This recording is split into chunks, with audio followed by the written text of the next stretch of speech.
just what does it mean to come back into this gym? I mean, I know it's like home for you, but does it feel sometimes a little bit different with all these, with the success you've had of late? Yeah, it's a little different.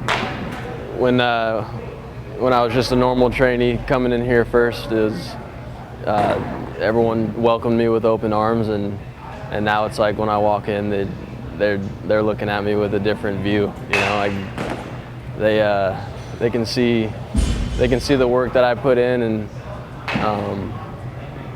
it's pretty special to walk around and have guys look up to me like they do. So yeah. What do you remember the first time you stepped foot in this building and just the road you kind of took to get where you are? Yeah, I knew I needed to take another step in progressing the training side of it, and I worked hard for a few months just getting back into good shape, and when I was ready to build the throwing side more, this is when I sought out OA, and I came in, and they do a ton of work behind the scenes where they're building my programs and making sure that when I show up every day, I know exactly what I need to do, and so just stacking those days on top of each other, they made it easy just because it's all laid out for you, and so now when I come in, it's business as usual during the off seasons, and so they've helped. It's been a huge part of my development so far. I realize, just like any sport, there's so much effort and time that's spent getting to where you can get to. I mean, when you look around here, you just go, man, I put in some work in this place. Oh yeah, a lot of. I was probably the sweatiest one in here for about a year and a half straight, just walking around drenched and music on, headphones in, and just kept talking to a minimum because I come in with sort of that intensity that you want to be a big leaguer, you gotta train like it and put the work in to earn that. Especially me, I'm not the biggest dude. I'm not. I've been gifted with being left-handed and a solid athletic ability, but there's a ton of work that you still have to do, and that going that extra mile, it gives you the confidence to go out and understand and truly believe that you outworked your opponents and you're the most prepared one out there. Yeah. So that this place has helped me grow into that guy that I am out there. When you are in a season, obviously I miss baseball every single day, but to get back here at any point in the season, just for people who don't realize this, how rare is it, and is it more of just an off-season thing? To come in here? Yeah. It's I do most of the work in the off season, but when I'm in town, when I come to town, and it's nice to know I have this place to come and I can just be one of the guys, and I'm not in my training mode. I'm more pitching season type preparation stuff going on, but there's still a lot of things that I can offer when I come in and just stroll by. If I happen to be in town, I'll tell Ryan, hey, I'm coming over. Are you going to be in the gym around 11? And he's like, yeah, just come by. And I'm like, all right, just come over and hang out. And whoever I run into, it could strike up a conversation with a younger dude that goes, that we go into something that he needs to hear, and it helps him develop. So it's just. That's what I like about this place and baseball so much is, it doesn't have to be a game, or it doesn't have to be going to a big league game to learn. You come to this place and you run into guys like that all the time that you can just create a relationship with and learn from, and that's what baseball is all about, learning how to get better and helping that next generation, or helping the younger guys kind of pick your brain a little bit and give them some tools that could help them in the future. That's well said. That's what it's all about. Yeah. For you, it's been fun. I told you I was a Giants fan, so your story has been so really incredible. For yourself, when you see people react to the story that you have, is it fun? Do you even look back and go, man, this is kind of crazy. It is, yeah. I mean, every day I'm thinking, wow, I gotta keep reminding myself that I belong here, and you know, just because the path that I took, there were so many. I don't want to say doubts, but there were just so many obstacles that I needed to overcome, and so to actually to be where I'm at and to get a chance to put on the Giants uniform every day, I don't take that for granted. I'm enjoying every single second of that, and it's one of the most special feelings that I've ever had, and to know where I was at 2-3 years ago only makes it even more special. And I think if you were to ask me, or if you were to tell me, hey Sam, you're gonna be in the big leagues in 3 years, while I'm sitting in an EMT class, I would have looked at you like you had 3 heads. You know, I don't know. It's been an incredible journey. There's been so many people that have helped me through this, and you know, family, my trainers, my just such a solid group around me that kept me going. And you know, when no one can do anything, no one can do anything special without the help of others. Yeah. And that's something that I've always understood. And so to have the type of family that I have around me, it means the world, and that's what I do it for. You know, that's what it's all about, is giving back to those that have wanted you to succeed. And when that success starts to happen, it makes you feel on top of the world. So. Do you remember what it was like being at the lowest, where you thought, all right, it's just not going to happen? Oh yeah, oh yeah, every day. I mean, I don't think about it like. I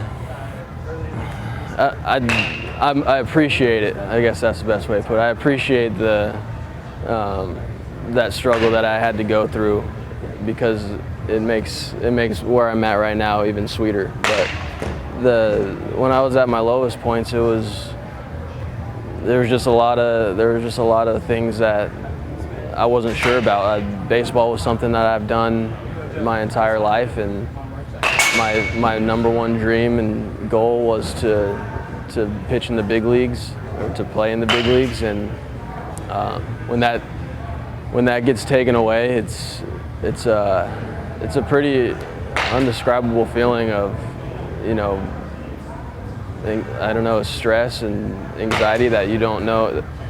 I think I was 22 when that happened, and that's probably the most adversity that I'd ever faced. Was, you know, real life hits you. It's like, what are you going to do now? And plan B was to do firefighting. That's something that I'd always been interested in doing. My uncle's a firefighter in Tahoe, and he kind of helped me get that ball rolling. He said, "Yeah, you need to go take an EMT class." And so I went in and signed up for it, just because I didn't think I had a shot at baseball anymore. I was throwing a sidearm angle, and that was an adjustment that I made, and just didn't feel right. So that was kind of what led me to getting released, was not being able to figure out that new angle. And so I didn't think I had a shot to, you know, recover, go back to where I was in college over the top. So I didn't think it was going to be possible. It just wasn't working out, and I was trying to accept it, and I had to battle. You know, I had to figure out what to do next, and time went on, and baseball was still something that kept coming up in my head. There was just a little voice telling me, like, you know, you have more to prove, you have more that you can show, and so that's just that constant, you know, everyday thought in the back of my head kind of led me to just one day decide, like, okay, drop what I'm doing, and I need to give everything I have to this, and put in as much work as I can. That way I don't have to look back. And that was the most freeing thing for me, was just accepting that I can only focus on baseball, and if it doesn't work out, I can accept that. But that was the big adjustment from I guess how it all played out with the Rays. There was just a lot of doubt, and so I ditched those thoughts. It was a lot of positive thinking and belief that I was able to, have a chance to make the big leagues, and so that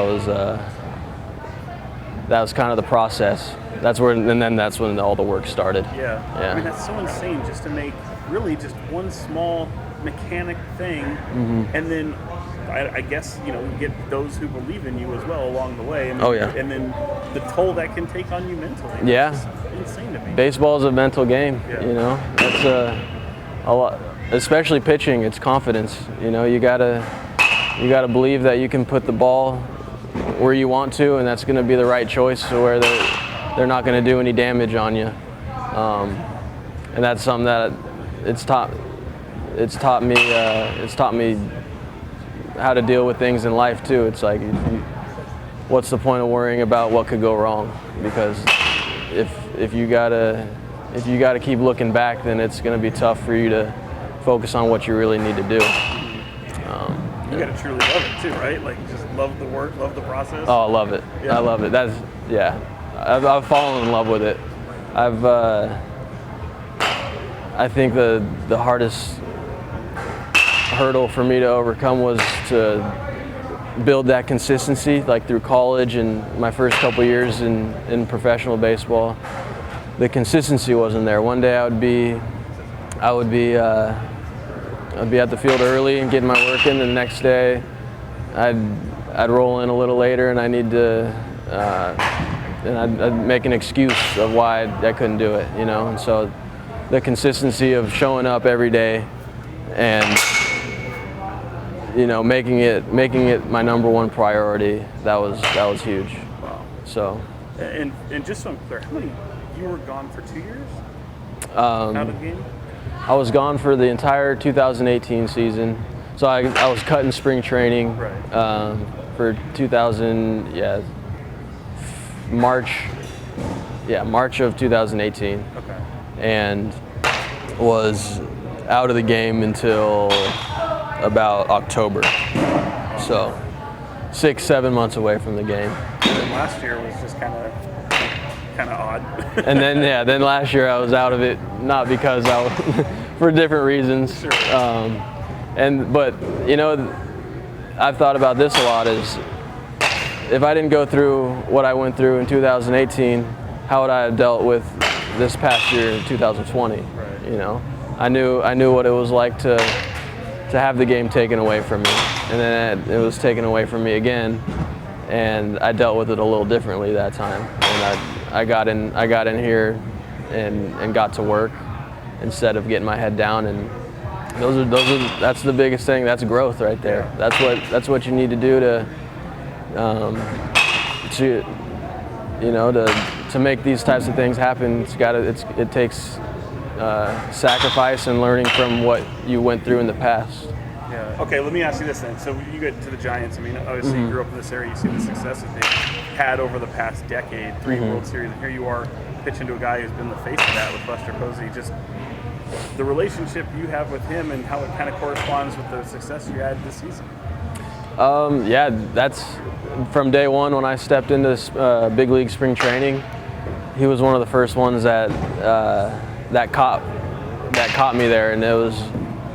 I remember the feeling that I got from that was just shock, and I didn't want to come off as starstruck, but as someone that I looked up to growing up, and that's someone that I've wanted to throw to my whole life. And so when that moment came in spring training, I I had to take a deep breath and remind myself that, you know, he's your teammate now, and it's a really cool thing, but you still got to show him what you got. So I got up on the mound and I wanted to show him what I could do, and I think that first impression was big because it sort of carried on over to when I joined the team about a month ago. He knew what he was getting. He knew what I was about, and he's treated me with nothing but respect. You know, just but to be, he's brought it up a couple times. He's like, so in 2010, when we won our first World Series, that would put you at a sophomore year in high school, right? Just making me feel like a baby. Right. And so he'll make little jokes like that, but it's a pretty cool feeling to share the same locker room as him. Yeah, and that first win, I mean, I know we made a big deal of it. You had so much family in the stands, you're able to do it. Like, what did that moment kind of represent to you, and did you realize it at the time? I mean, now that you've had some time to think back on it, did you appreciate it as much as maybe you do now? Yes, yeah, absolutely. I appreciate every second of it. I had a job to do though, so I was on the mound and focused on getting outs. But there was a few thoughts that came up throughout the game where I was like, man, this is so special for these people, and like it's everything that I would want to give back to them for all the work and support that they've given me. And after my debut in Texas, they couldn't come out on the field, but they all met me in the tunnel, and just seeing all the looks on their faces when I met them that's something I'm never gonna forget. Like, you know, to see my grandma with, you know, just tears coming down, and my dad was actually kind of made a smart remark. I was like, hey, what'd you think? He's like, you gave up a hit. I was like, that's my dad. Perfect game. Yeah. Let's get a perfect game in there next time. That's just how he is. I know he's proud of me, and I know that you know, those people in the stands, I couldn't be more grateful for them. Yeah. Final two for you. Mm-hmm. Easy to kill me. I'm not. The success that even you guys have had as a team, it's a mixture of young and old, and I know that gets made up a lot, but you know, are you any surprise to you that you guys are as good as you are sitting with the best record in baseball at the midway point? No, I'm not surprised. When I look around that clubhouse, we've got a good club, and it's a really cool mix because those older guys, they're having really good years, and the younger guys are sort of falling in line with that. Like, you see how those older guys operate and how they carry themselves, and it makes it easy for those young guys to you know, take away from that and understand what it's going to take to, you know, make a good run in the postseason. So I think we've got all the leadership that we could ever ask for, and we've got a ton of good guys that, you know, just like to play ball together. Yeah. So it's going to be interesting. I can't. Yeah. I'm really excited to see how it's going to play out. That's awesome. Mauricio was like, no, I predicted this. You know? Yeah. Of course he did, right? Yeah. Yeah, of course. I asked this to Drew Robinson when he first started. I mean, his story is just so crazy. But, you know, if this was a movie, would you even believe it? No. For you, I mean, for my story, might be a movie one day. Who knows? Who's you gonna cast as the actor there? Oh man, I don't know. That's a good question. Yeah, crazy to think about. But it might have to be a movie based off the book first. There you go. Well said.